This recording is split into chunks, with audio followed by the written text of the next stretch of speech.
your own situation. Do své situace. Ezekiel did that. Ezekiel to dělal. He looked at the bones. Díval se na ty He kosti. said, I'm ready. Řekl jsem připraven. He said, dry bones, hear the word of the Lord. A řekl, že o suché kosti, slyšte slovo Hospodinovo. He went through the crisis of faith. Prošel tou krizi víry. Hallelujah. Hallelujah. And the Bible says A Bible říká, there was a noise. že tam byl hluk, There was a rattling sound. že tam byl ten zvuk Hallelujah. hlasitý. Oh, hallelujah. Hallelujah. Listen, my brothers and sisters. Poslouchejte, bratři a sestry. When the power of the Holy Spirit moves, Když moc Ducha Svatého jedná, there will be a noise. bude tam nějaký zvuk. Don't be afraid of the noise. Nebojte se hluku. Amen? Amen. But the Bible also said something else. Ale Bible říká ještě něco dalšího.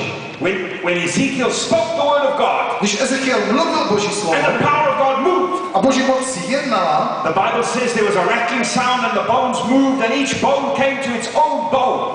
a Bible říká, že tam byl velký hluk, jak se ty kosti spojovaly a shromažďovaly jedna k druhé. This tells me that when the Holy Spirit moves, there will be noise, yes, Takže to mi říká, když Duch Svatý jedná, je tam hluk, but there will also be order. ale také řád.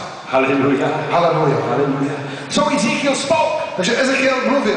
and we read it in the Bible. A čteme to, čteli jsme to v Biblii, The bones came together and skin and flesh came upon že them. ty kosti se pospojovaly a ta kůže a svaly se na ně táhly. And then in a short time Ezekiel was